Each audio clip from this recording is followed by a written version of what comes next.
नमस्कार. विद्यास किचनमध्ये तुमचे खूप खूप स्वागत आहे. तर आज आपण बनवणार आहोत गावरान व सोप्या पद्धतीने खेकडेचा झणझणीत रस्सा. पिण्यासाठी अतिशय पौष्टिक असतो. खेकडी खायला चविष्ट असतात पण पौष्टिकसुद्धा असतात. चला तर वेळ वाया न घालवता रेसिपीला सुरुवात करूया. तर इथे मी 1 किलो खेकडी घेतलेली आहेत. नदीची खेकडी आहेत, तुम्ही इथे बघू शकता. आणि हा खेकड्याचा एक पिवळा भाग असतो, तो पण आपल्याला भाजीमध्ये घालायचा आहे. इथे मी खेकडी स्वच्छ धुवून घेतलेली आहेत. इथे तुम्ही बघू शकता, एकदम स्वच्छ 2 ते 4 पाण्याने मी एकदम स्वच्छ खेकडी धुवून घेतलेली आहेत. आता आपल्याला एका पातेल्यामध्ये 2 ग्लास पाणी घालून थोडंसं मीठ टाकून उकळून घ्यायचे आहेत. तर इथे खेकडी उकडून घेतलेली आहेत, हे बघू शकता तुम्ही.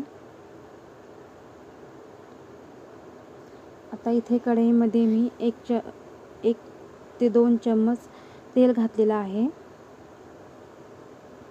आता ह्या तेलामध्ये आपल्याला सगळे मसाले भाजून घ्यायचे आहेत. तर इथे मी 1 चम्मच जिरा घातलेला आहे.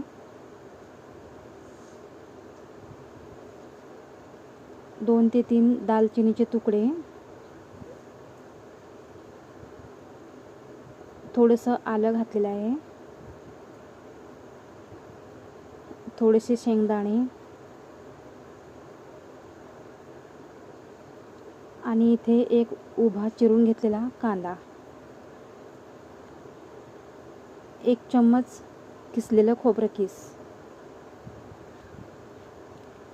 आता हे सर्व आपल्याला चांगलं गोल्डन कलर येईपर्यंत व्यवस्थित आपल्याला हे सगळं तेलावरती भाजून घ्यायचं आहे. हे असा गोल्डन कलर आलेला आहे बघा. आपला मसाला सर्व भाजून झालेला आहे. आता आपल्याला मिक्सरच्या भांड्यामध्ये हे सगळे मसाले घालून बारीक करून घ्यायचं आहे. इथे भाजलेला सगळा आपला मसाला आणि 1 छोटं टोमॅटो घेतलेला आहे बारीक चिरून. इथे 5 ते 10 लसूणच्या कळ्या घेतलेल्या आहेत. चवीनुसार मीठ, थोडीशी कोथिंबीर. आता आपल्याला हे मिक्सरमधून बारीक करून घ्यायचं आहे. हे बघा, इथे मी असं मिक्सरमध्ये आपले सगळे मसाले बारीक करून घेतलेले आहेत. आता एका कढईमध्ये आपल्याला 2 ते 3 चम्मच तेल टाकून घ्यायचं आहे.